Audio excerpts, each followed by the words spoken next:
ಆತ್ಮೀಯ ವೀಕ್ಷಕರೇ, ಕನ್ನಡ ಪ್ಲಾನೆಟ್ನ ವಿಶೇಷ ಸಂವಾದಕ್ಕೆ ಸ್ವಾಗತ. ನಾನು ದಿನೇಶ್ ಕುಮಾರ್. ನಮ್ಮ ಜೊತೆ ಇದ್ದಾರೆ ಕನ್ನಡ ಪ್ಲಾನೆಟ್ನ ಪ್ರಧಾನ ಸಂಪಾದಕರು ಮತ್ತು ಸಂಸ್ಕೃತಿ ಚಿಂತಕರು, ಹಿರಿಯ ಸಂಶೋಧಕರು ಆದಂತಹ ಹರ್ಷಕುಮಾರ್ ಕುಗ್ವೆಯವರು. ಸರ್ ನಮಸ್ಕಾರ, ಈ ಚರ್ಚೆಗೆ ಸ್ವಾಗತ. ಸ್ನೇಹಿತರೆ, ಏನು ಇರಾನ್ ಮೇಲೆ ಇಸ್ರೇಲ್ ಮತ್ತು ಅಮೆರಿಕ ಯುದ್ಧವನ್ನು ಹೇರಿತು, ಒಂದು ರೀತಿಯಾದಂಥ ಮೂರನೇ ವಿಶ್ವಯುದ್ಧದ ವಾತಾವರಣ ಏನು ಸೃಷ್ಟಿ ಆಯಿತು, ಅದಕ್ಕೆ ಸಂಬಂಧಪಟ್ಟಂತೆ ಮತ್ತು ಆ ಯುದ್ಧ ಎಲ್ಲಿಗೆ ಹೋಗಿ ಸಾಗ್ತಾ ಇದೆ, ಅದು ಕೊನೆಗೊಳ್ತಾ ಇರುವಂಥ ಏನಾದ್ರು ಲಕ್ಷಣಗಳು ಕಾಣಿಸ್ತಾ ಇದೆಯಾ, ಇದೆಲ್ಲದರ ಬಗ್ಗೆ ಚರ್ಚೆ ಮಾಡೋದಕ್ಕೆ ಇವತ್ತು ಹರ್ಷ ಸರ್ ಜೊತೆ ಈ ಸಂವಾದವನ್ನು ನಡೆಸ್ತಾ ಇದ್ದೀನಿ. ಸರ್, ಈ ಯುದ್ಧದ ಬಗ್ಗೆ ನಾವು ಹಿಂದೆ ಕೂಡ ಮಾತಾಡಿದ್ವಿ, ಆರಂಭದಲ್ಲಿ ಮಾತಾಡಿದ್ವಿ.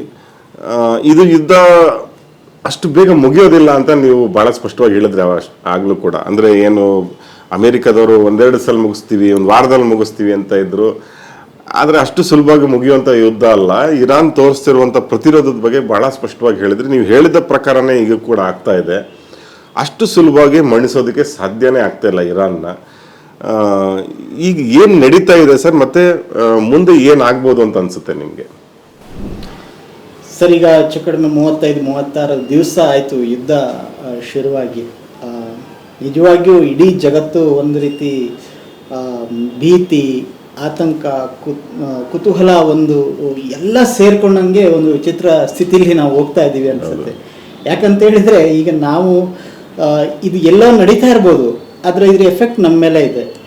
ಈಗ ಗೊತ್ತಿಲ್ಲ ಇದು ಯಾವ ಸ್ಥಿತಿಗೆ ತಂದು ನಿಂತಿದೆ ಅಂತ ಹೇಳಿದ್ರೆ, ಇನ್ನು 15 ದಿವಸದಲ್ಲಿ ಏಪ್ರಿಲ್ ಮಧ್ಯಭಾಗ ಅಥವಾ ಕೊನೆ ಭಾಗದಲ್ಲಿ ಬಹುಶಃ ನಮ್ಮ ಮನೆಗಳಿಗೆ ಬರುವ ಗ್ಯಾಸ್ ನಿಂತೋಗ್ಬೋದು, ಪೆಟ್ರೋಲ್ ನಿಂತೋಗ್ಬೋದು, ಸೊ ನಮ್ಮ ಕೃಷಿ ಕೆಲಸಗಳು ನಿಂತೋಗ್ಬೋದು, ಕೈಗಾರಿಕೆ ಕೆಲಸಗಳು ನಿಂತೋಗ್ಬೋದು. ಯಾಕಂದರೆ ಎಲ್ಲದಕ್ಕೂ ಬೇಕಾದಂತಹ ಸಾಕಷ್ಟು ಕಚ್ಚಾ ವಸ್ತುಗಳೆಲ್ಲ ಬರೀ ಆಯಿಲ್, ಗ್ಯಾಸ್ ಮಾತ್ರ ಅಲ್ಲ, ಹಲವಾರು, ಫಾರ್ ಎಕ್ಸಾಂಪಲ್ ಯೂರಿಯಾ, ಗೊಬ್ಬರ ಮಾಡೋದಕ್ಕೆ. ಸೊ ಇದೆಲ್ಲ ಕೂಡ ಈ ಪಶ್ಚಿಮ ಏಷ್ಯಾ ದೇಶಗಳಿಂದನೇ ಬರ್ತಾ ಇರೋದ್ರಿಂದ, ಕೊಲ್ಲಿ ದೇಶಗಳಿಂದ ಬರ್ತಾ ಇರೋದ್ರಿಂದ ಎಲ್ಲ ರೀತಿಯ ಆರ್ಥಿಕತೆಗಳೇ ಬಹಳ ದೊಡ್ಡ ಹೊಡೆತ ಇದಾಗೋ ಸ್ಥಿತಿ ಇದೆ. ಮತ್ತು ಇದು ಈಗ ಕಳೆದ ಒಂದು ವಾರದಿಂದ ಇದು ಎಸ್ಕಲೇಟ್ ಆಗ್ತಾ ಇದೆ ಎರಡೂ ಕಡೆಯಿಂದ. ಇರಾನ್ ಕಡೆಯಿಂದನೂ ದೊಡ್ಡ ಮಟ್ಟದ ದಾಳಿಗಳು ಇಸ್ರೇಲಲ್ಲಿ ಹೋಗಿ ನಡೀತಾ ಇರೋದು, ಮಧ್ಯ ಕೊಲ್ಲಿ ದೇಶಗಳಲ್ಲಿ ನಡೀತಾ ಇರೋದು, ಆ ಕಡೆಯಿಂದನೂ ತುಂಬ ದೊಡ್ಡ ಮಟ್ಟದ ದಾಳಿಗಳು ನಡೀತಾ ಇರೋದು. ಸೊ ಇದು ಇನ್ನೂ ನಮಗೆ ಸ್ಪಷ್ಟ ಆಗ್ತಾ ಇದೆ. ಮೊದಲಾದರೂ ಇದು ನಿಲ್ಬೋದೇನೋ ಅನ್ನೋ ಒಂದು ಇದು ಅನ್ನಿಸ್ತಾ ಇತ್ತು, ಆದರೆ ಈಗ ಹಾಗಾಗ್ತಾ ಇಲ್ಲ. ಇದು ಇನ್ನೂ ತುಂಬ ತೀವ್ರ ಮಟ್ಟಕ್ಕೆ ಹೋಗುವ ಎಲ್ಲ ಲಕ್ಷಣಗಳು ಕಾಣ್ತಾ ಇದ್ದಾವೆ. ಸೊ ತೀವ್ರ ಮಟ್ಟ ಅಂದ ತಕ್ಷಣ ನಮಗೆ ಒಂದು ರೀತಿ ಆತಂಕ ಶುರುವಾಗುತ್ತೆ. ಏನಾಗ್ಬೋದು, ಈಗ ಹೊರ್ಮುಜ್ ಜಲಸಂಧಿನ ಸಂಪೂರ್ಣ ಬಂದ್ ಮಾಡ್ಬೋದು. ಅದು ಇಡೀ ಜಾಗತಿಕ ಮಟ್ಟದ ಇದ್ರ ಮೇಲೆ ಏನು ಪರಿಣಾಮ ಬೀರುತ್ತೆ. ಆಮೇಲೆ ಇವರು ಅನೌನ್ಸ್ ಮಾಡಿದ್ದಾರೆ, ಇರಾನ್ ಮತ್ತು ಹೌತಿ ಪಡೆಗಳು ಯೆಮೆನ್ನಲ್ಲಿ, ನಾವು ಇಡೀ ಜಗತ್ತಿಗೆ ಸಂಪರ್ಕ ಕಲ್ಪಿಸ್ತಕ್ಕಂಥ ಇಂಟರ್ನೆಟ್ ಕೇಬಲ್ಗಳನ್ನು ಕಟ್ ಮಾಡ್ತೀವಿ ಅಂತ. ಸೊ ಅದು ಒಟ್ಟಾರೆ ಆರ್ಥಿಕತೆ, ಎಸ್ಪೆಷಲಿ ಭಾರತಕ್ಕೆ ಬಹಳ ದೊಡ್ಡ ಹೊಡೆತ ಕೊಡುತ್ತದೆ.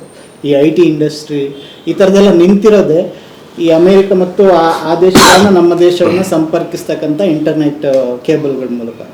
ತುಂಬ ಕೆಲವು ದಿವಸಗಳಿಗೆ ಅದು ಡಿಸ್ಟರ್ಬ್ ಆದರೂ ಕೂಡ ದೊಡ್ಡ ಹೊಡೆತ ಬೀಳುತ್ತೆ. ಹೀಗೆ ಇದರ ಪರಿಣಾಮಗಳನ್ನು ನಾವು ಇವತ್ತು ಊಹಿಸೋಕ್ಕಾಗೋದಿಲ್ಲ ಅಂತ ಸ್ಥಿತಿಗೆ ಬಂದು. ಯಾಕೆ ಈ ಥರ ಹಠಮಾರಿ ಧೋರಣೆಗಳನ್ನು ತಾಳಿದೆ ಅಂದರೆ, ಈ ಅಮೇರಿಕ ಆಗಿರ್ಬೋದು ಮತ್ತು ಇರಾನ್ ಆಗಿರ್ಬೋದು, ಒಂದು ಇದಕ್ಕೊಂದು ವಿಶ್ಲೇಷಣೆ ನೀವು ಮಾಡೋಕ್ಕೆ ಸಾಧ್ಯನಾ? ಅಂದರೆ ಇಬ್ಬರು ಹಠ ಬಿಡ್ತಾ ಇಲ್ಲ. ಅವರು ಅಮೇರಿಕನೇ ಮಾತುಕತೆಗೆ ಪ್ರಯತ್ನ ಪಡ್ತಾ ಇದೆ ಅನ್ನುವಂಥ ಕಾಣಿಸುತ್ತೆ ಕೆಲವು ಸಂದರ್ಭದಲ್ಲಿ. ಆದರೆ ಇರಾನ್ ಅದು ಬೇರೆ ತಂದು ಕಂಡೀಷನ್ಗಳನ್ನು ಹೇಳುತ್ತೆ. ಇವರು 15 ಕಂಡೀಷನ್ಗಳು ಹೇಳ್ತಾರೆ, ನಾವು ಇದ್ಯಾವ ಒಪ್ಪಲ್ಲ ಅಂತಾರೆ, ನಮ್ಮದೇ 5 ಕಂಡೀಷನ್ ಇದೆ ಅಂತ ಇವ್ರು ಇಡ್ತಾರೆ. ಈ ಥರ ನಡೀತಾ ಇದೆಯಲ್ಲ, ಈ ಹಠಮಾರಿತನ ಯಾಕೆ ಬರ್ತಾ ಇದೆ ಅಂತ? ಸರ್, ಈಗ ನಾವು ಬಹಳಷ್ಟು ಈ ಯುದ್ಧದ ಸಂಬಂಧಪಟ್ಟಂಗೆ ದೊಡ್ಡ ದೊಡ್ಡ ವಿಶ್ಲೇಷಕರು ಮಾತಾಡ್ತಾ ಇದ್ದಾರೆ. ಅಮೇರಿಕಾದಲ್ಲೇ ದೊಡ್ಡ ತಜ್ಞರುಗಳು ಕೂಡ ಮಾಡ್ತಾ ಇದ್ದಾರೆ, ಮಿಲಿಟರಿ ತಜ್ಞರುಗಳು ಮಾತಾಡ್ತಾ ಇದ್ದಾರೆ ಏನು ನಡೀತಾ ಇದೆ ಅಂತ ಹೇಳಿ. ಸೊ ಎಲ್ಲವನ್ನು ನಾವು ಕೂಡ ತುಂಬ ಕ್ಲೋಸ್ ಆಗಿ ಗಮನಿಸ್ತಾ ಇರುವಾಗ ಸ್ಪಷ್ಟ ಆಗ್ತಿರೋ ವಿಷಯ ಏನಂತ ಹೇಳಿದರೆ, ಆರಂಭ ಈ ಯುದ್ಧವನ್ನು ಯಾವಾಗ ಶುರು ಮಾಡಿದರು ಫೆಬ್ರವರಿ 28ಕ್ಕೆ, ಅವತ್ತು ಅವ್ರು ಹೇಳಿದ್ದು ನಾವು ರೆಜಿಮ್ ಚೇಂಜ್ ಮಾಡ್ತೀವಿ ಅಂತ. ಬಹುಶಃ ಟ್ರಂಪ್ಗೆ ಆ ರೀತಿ ನಂಬಿಸಲಾಗಿತ್ತು. ಇಸ್ರೇಲು, ಬೆಂಜಮಿನ್ ನೆತನ್ಯಾಹು ಮತ್ತು ಮೊಸಾದ್ ಸೇರಿ ನಾವು ನೀವು ಹೆಂಗೆ ವೆನಿಜುವೆಲಾದಲ್ಲಿ ಮಾಡಿದ್ರಲ್ಲ, ಮಧುರನ ಕಿಡ್ನಾಪ್ ಮಾಡ್ಕೊಂಡು ಹೋಗಿ ಸರ್ಕಾರನೇ ಬದಲಾವಣೆ ಮಾಡಿದ್ರಲ್ಲ, ಇರಾನ್ನಲ್ಲೂ ಹಂಗೆ ಆಗುತ್ತೆ ಅಂತ ನಂಬಿಸಿ ಇದು 2-3 ದಿವಸದಲ್ಲಿ ಮುಗಿದು ಹೋಗುವಂತಹ ಒಂದು ಯುದ್ಧ. ಸಂಪೂರ್ಣ ಇರಾನ್ ನಮ್ಮ ಹೋಲ್ಡಿಗೆ ಬರುತ್ತೆ, ಇಡೀ ಅರಬ್ ನಮಗೆ ಹೋಲ್ಡಿಗೆ ಬರುತ್ತೆ ಅಂತ ನಂಬಿಸಿರಬಹುದು ಅಂತ ಒಂದು ಅನಾಲಿಸಿಸ್. ಸೊ ಹಾಗಾಗಿ ಬಹುಶಃ ಇದರಲ್ಲಿ ಕ್ಲಾರಿಟಿ ಇದ್ದಿದ್ದು, ಯುದ್ಧದ ಬಗ್ಗೆ ಕ್ಲಾರಿಟಿ ಇದ್ದಿದ್ದು ಇಸ್ರೇಲ್ಗೆ ಮತ್ತು ಇರಾನ್ಗೆ ಎರಡಕ್ಕೆ. ಯಾಕಂತ ಹೇಳಿದ್ರೆ ಇತ್ತು ಅಂತ ಹೇಳ್ತಾರೆ. ಇಸ್ರೇಲ್ಗೂ ಇತ್ತು. ಯಾಕೆ ಅಂತ ಹೇಳಿದ್ರೆ ಇಸ್ರೇಲ್ಗೆ ಇತ್ತು ಅನ್ನೋದಕ್ಕಿಂತ ಇಸ್ರೇಲ್ ಎನಿ ಕಂಡೀಷನ್ಗೆ ಅದು ಪ್ರಿಪೇರ್ಡ್ ಆಗಿ ಹೊರಟಿತ್ತು ಅಂತ. ಸೊ ಅದರ ಒಟ್ಟಾರೆಯಾಗಿ ಇರಾನನ್ನ ಅಮೇರಿಕಾದ ಸಹಾಯ ತಗೊಂಡು ಇರಾನನ್ನ ಸರ್ವನಾಶ ಮಾಡಬೇಕು, ಸಂಪೂರ್ಣ ನಿರ್ಮಾಣ ಮಾಡಬೇಕು, ಅದನ್ನ ಸಂಪೂರ್ಣ ಅದ್ರ ಕೈ ಕಾಲೆಲ್ಲ ಕಟ್ ಮಾಡಿಬಿಡ್ಬೇಕು ಅನ್ನೋದೇ ಇಸ್ರೇಲ್ನ ಒಂದು ಉದ್ದೇಶ. ಅದಕ್ಕೆ ಯಾವುದೇ ಬೆಲೆ ತತ್ತಾದ್ರೂ ಪರವಾಗಿಲ್ಲ, ನಾನು ಮಾಡಬೇಕು ಅಂತ ಇಸ್ರೇಲ್ ಹೊರಟಿತ್ತು. ಈ ರೀತಿ ಬೆಂಜಮಿನ್ ನೇತನ್ಯಾಹು ಹೊರಡಲಿಕ್ಕೆ ಅವನದೇ ಆದಂತಹ ಕಾರಣಗಳು ಕೂಡ ಇದ್ವು. ಅವನ ಮೇಲೆ ಇದ್ದಂತಹ ಭ್ರಷ್ಟಾಚಾರ ಆಪಾದನೆಗಳು, ಈ ಥರದ್ದೆಲ್ಲ ಕೂಡ ಅವನಿಗೆ, ಈಗ ಸಪೋಸ್ ಈ ಯುದ್ಧ ನಡೀಲಿಲ್ಲ ಅಂತ ಹೇಳಿದ್ರೆ ಅವನ ಮೇಲೆ ವಿಚಾರಣೆ ನಡೀತಾ ಇರ್ತಿತ್ತು ಕೋರ್ಟಲ್ಲಿ, ಅವನು ಮೋಸ್ಟ್ಲಿ ನೆಕ್ಸ್ಟ್ ಜೈಲಿಗೆ ಹೋಗಕ್ಕೆ ರೆಡಿ ಆಗ್ತಾ ಇದ್ದ. ಸೊ ಇದನ್ನೆಲ್ಲ ತಪ್ಪಿಸಿಕೊಂಡು ತನ್ನನ್ನು ತಾನು ಉಳಿಸ್ಕೊಳ್ಳೋದಕ್ಕೆ ಒಂದು ವಾರ್ ಇದನ್ನ ಕ್ರಿಯೇಟ್ ಮಾಡಿ, ಮತ್ತೆ ಅಕಸ್ಮಾತ್ ಇದರಲ್ಲಿ ಬೇಗ ಗೆದ್ದು ಬಿಡ್ತೀವಿ ನಾವು ಇದರಲ್ಲಿ, ಆವಾಗ ನಾನು ಹೀರೋ ಆಗಿರ್ತೀನಿ ಅನ್ನೋ ಒಂದು ಲೆಕ್ಕಾಚಾರ ಅವನಿಗಿತ್ತು. ಆದರೆ ಇದರಲ್ಲಿ ತುಂಬ ಬಫೂನ್ ಆಗಿರೋದು ಅಮೆರಿಕ ಅನಿಸುತ್ತೆ, ಡೊನಾಲ್ಡ್ ಟ್ರಂಪ್. ಯಾಕಂತ ಹೇಳಿದ್ರೆ ಅವರಿಗೆ ತಾವು ಯಾಕೆ ಒಂದು ಅಬ್ಜೆಕ್ಟಿವ್ ಕ್ಲಿಯರ್ ಇರಲಿಲ್ಲ ಈ ಯುದ್ಧದಲ್ಲಿ. ಓಕೆ, ಈಗ ಯಾಕಂದ್ರೆ ಅವರು ಹಿಂದೆ 1 ವರ್ಷದ ಹಿಂದೆ 12 ದಿನದ ಯುದ್ಧ ಮಾಡಿದಾಗಲೇ ಇರಾನ್ ಒಂದು ಎಚ್ಚರಿಕೆ ಕೊಟ್ಟಿತ್ತು, ನೀವು ಮುಂದುವರಿಸಿದ್ರೆ ನಾವು ಹೊರ್ಮುಜ್ ಜಲಸಂಧಿಯನ್ನು ಮುಚ್ತೀವಿ ಅಂತ ಹೇಳಿ. ಹೌದು. ಸೊ ಈ ಅಮೆರಿಕದ ಅಧಿಕಾರಿಗಳು ಈ ತರ ಆಗುತ್ತೆ ಅನ್ನೋದನ್ನ ಊಹೆ ಮಾಡ್ಬೋದಿತ್ತ? ಮಾಡಿದಾಗ ಏನು ಆಲ್ಟರ್ನೇಟಿವ್ ಅಥವಾ ಅದನ್ನ ಹಿಂಗೆ ಎದುರಿಸ್ತೀವಿ ಅನ್ನೋದ್ರ ಬಗ್ಗೆ ಯಾವ ಪ್ಲಾನ್ ಇರಲಿಲ್ಲ. ಸೊ ಆದರೆ ಇರಾನ್ಗೆ ಆಬ್ಜೆಕ್ಟಿವ್ ಕ್ಲಿಯರ್ ಇದೆ. ಇರಾನ್ ಈ ಸಲಿ ಅಂತೂ ಅದು ಎಷ್ಟು ಬಹುಶಃ ಹಠಮಾರಿತನ ನಾವು ನೋಡ್ತಾ ಇದೀವಲ್ಲ, ಅದಕ್ಕೆ ಇದು ಒಂದು ಕೊನೆಯ ಯುದ್ಧ ಆಗಬೇಕು, this is the last war for Iran ಆಗಬೇಕು ಅನ್ನೋದು ಅದರ ಒಂದು ಅಜೆಂಡಾ ನನ್ನ ಪ್ರಕಾರ. ನೀವು ಕೇಳಿದ್ರಲ್ಲ, ಅದು ಯಾಕೆ ಈ ಥರ ಕಂಡೀಷನ್ಗಳನ್ನು ತುಂಬ ಇಡ್ತಾ ಇದೆ ಅಂತ ಹೇಳಿದ್ರೆ ಅದಕ್ಕೆ ಮತ್ತೆ ಯುದ್ಧವನ್ನು ಮಾಡಬಾರ್ದು. ಸೊ ಯುದ್ಧಗಳು ಇನ್ನು ಮತ್ತೆ ಬೇರೆ ಯಾರಾದ್ರಾಗಲಿ ಇರಾನ್ನ ಮೇಲೆ ದಾಳಿ ಮಾಡೋದಾಗಲಿ ಅಥವಾ ತಾನು ಬೇರೆಯವ್ರ ಮೇಲೆ, ಅಫ್ಕೋರ್ಸ್ ಇರಾನ್ ಯಾವತ್ತೂ ತಾನಾಗಿ ಬೇರೆ ದೇಶಗಳ ಮೇಲೆ ದಾಳಿ ಮಾಡಿರೋ ಇತಿಹಾಸ ಇಲ್ಲ ಇದುವರೆಗೆ, ಆದರೆ ಮಾಡಬಾರದು. ಹಾಗಾಗಿ ಅಂತಹ ಒಂದು ಅಂತಾರಾಷ್ಟ್ರೀಯ ಒಪ್ಪಂದಗಳನ್ನು ಮತ್ತು ಅಂತಾರಾಷ್ಟ್ರೀಯ ಎಲ್ಲ ಶಕ್ತಿಗಳನ್ನು ಇದರಲ್ಲಿ ಇನ್ವಾಲ್ವ್ ಮಾಡಿ, ಅದರಲ್ಲಿ ಚೀನಾ ಇರ್ಬೋದು, ರಷ್ಯಾ ಇರ್ಬೋದು, ಯುರೋಪಿಯನ್ ದೇಶಗಳಿರ್ಬೋದು, ಆಮೇಲೆ ಅಮೆರಿಕದ ಎಲ್ಲವನ್ನೂ ಸೇರಿಸಿ ಒಂದು ಪರ್ಮನೆಂಟ್ ಸೊಲ್ಯೂಷನನ್ನು ನಾನು ಮಾಡ್ಕೋಬೇಕು.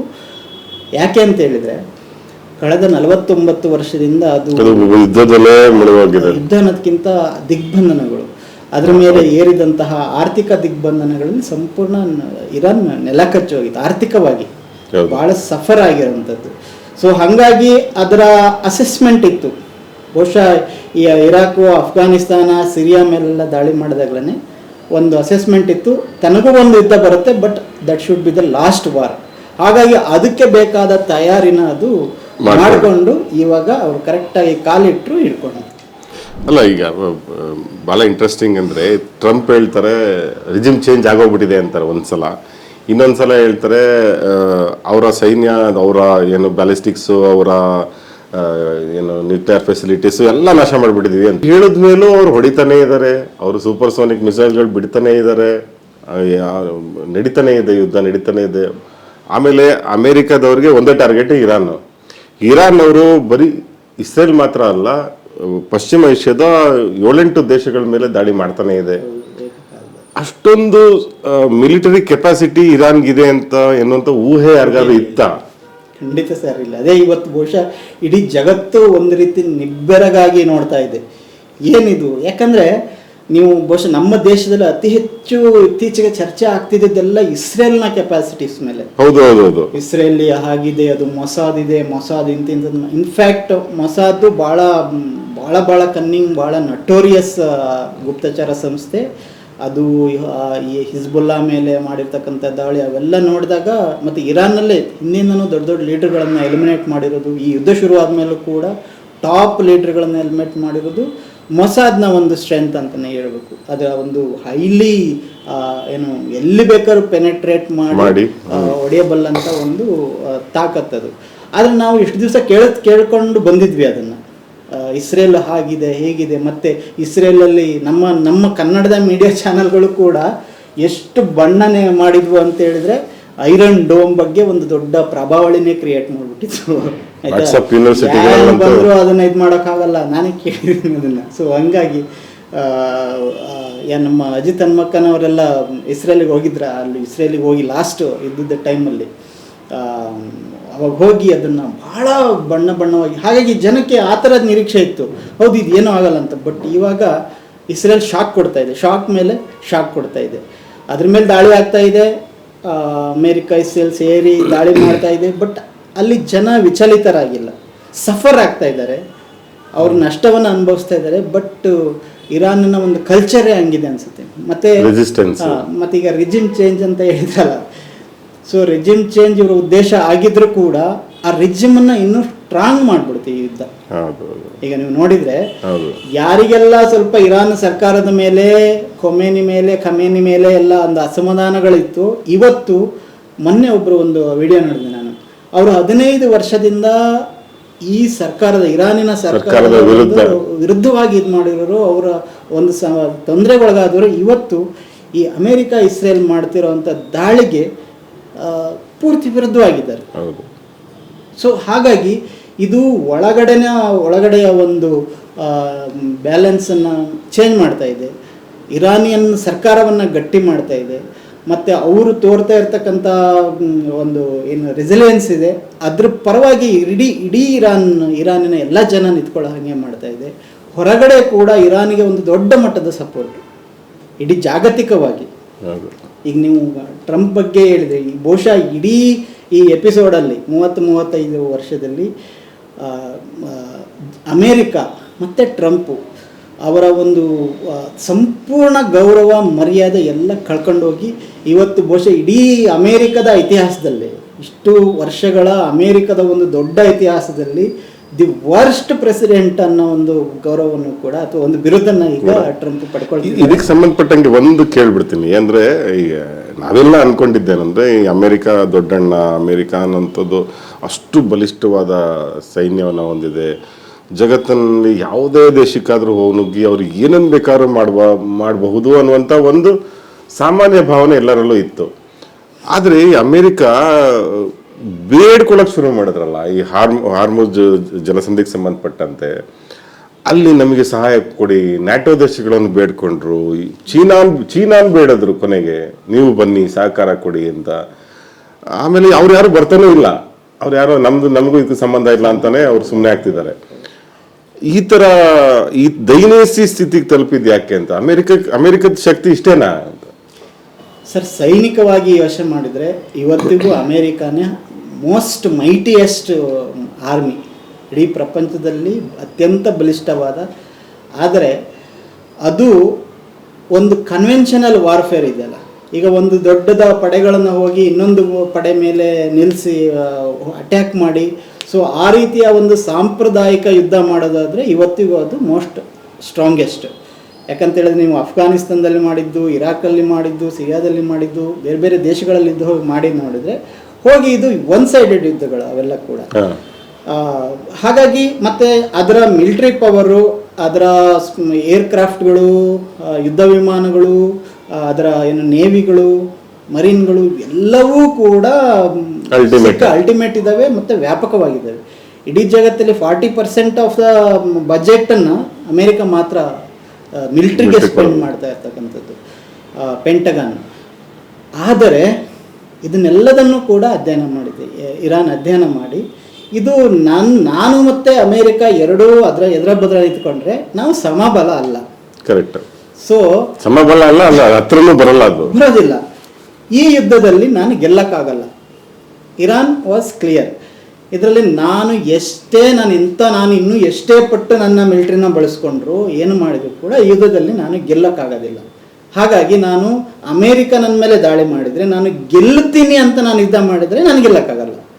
ಬಟ್ ನಾನು ಗೆಲ್ಲಬಾರ್ದು. ಆದರೆ ಈ ಯುದ್ಧವನ್ನು ಲಾಂಗೆಸ್ಟ್ ಎಳೆದ್ಬಿಟ್ಟು ಅದನ್ನು ವೀಕ್ ಮಾಡಬೇಕು. ಇದನ್ನು ತನಗೆ ಇದರಲ್ಲಿ ಇರಾನ್ನ ಒಂದು ಬ್ರಿಲಿಯನ್ಸಿ ನನಗೆ ಕಾಣ್ತಾ ಇದೆ. ಯಾಕಂತ ಹೇಳಿದರೆ ಇರಾನು ಒಂದು ಕಡೆ ಈ ಯುದ್ಧವನ್ನು ಎಷ್ಟು ಸಾಧ್ಯನೋ ಅಷ್ಟು ಎಳೆಯೋದಕ್ಕೆ ಏನು ಬೇಕೋ ಆ ಒಂದು ತಯಾರಿನ ಅದು ದೊಡ್ಡ ಮಟ್ಟದಲ್ಲಿ ಅದರ ಇಡೀ ಮಿಲಿಟರಿ ಸ್ಟ್ರಕ್ಚರಲ್ಲಿ ತಂದ್ಕೊಂಡಿದ್ದು. ಅಂದರೆ ಅದೊಂದು ಮೊಸಾಯಿಕ್ ವಾರ್ಫೇರ್ ಅಂತ ಮಾಡಿ, ಈಗ ಸಾಮಾನ್ಯವಾಗಿ ಒಂದು ಲೀಡರ್ಶಿಪ್ ಹೋದ ತಕ್ಷಣ ಇಡೀ ಮಿಲಿಟರಿನೇ ಕ್ಲೋಸ್ ಆಯಿತು. ಸೊ ಅಂಥ ಸಿಚುವೇಶನಲ್ಲಿ ಏನು ಮಾಡಬೇಕು ಅಂತ ಬಂದಾಗ ಇದು ಮೊಸಾಯಿಕ್ ವಾರ್ಫೇರ್ ಮಾಡಿ ಇಡೀ ಇರಾನನ್ನು 31 ಪಾರ್ಟ್ ಮಾಡಿ, ಇರಾನ್ ಮಿಲಿಟ್ರಿಯನ್ನು ಪಾರ್ಟ್ ಮಾಡಿ, ಅವೆಲ್ಲವೂ ಕೂಡ 31 ಹೆಡ್ ಇದ್ದಂಗೆ.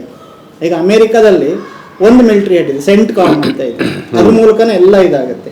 ಇರಾನಲ್ಲಿ ಹಂಗೆ ಆಗ್ತಾ ಇಲ್ಲ. ಸೊ 31 ಕೂಡ ಈ IRGC ತುಂಬ ಬ್ರಾಡಾಗಿ ಗೈಡೆನ್ಸ್ ಕೊಡುತ್ತೆ, ಮೇಯ್ನ್ ಇದು.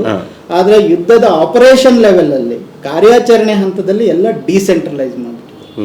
ಸೊ ಹಾಗಾಗಿ ಒಂದು ಕಡೆ ನಾಶ ಆದರೂ ಕೂಡ ಇನ್ನೊಂದು ಕಡೆ ಅಲೈವ್ ಇರುತ್ತೆ.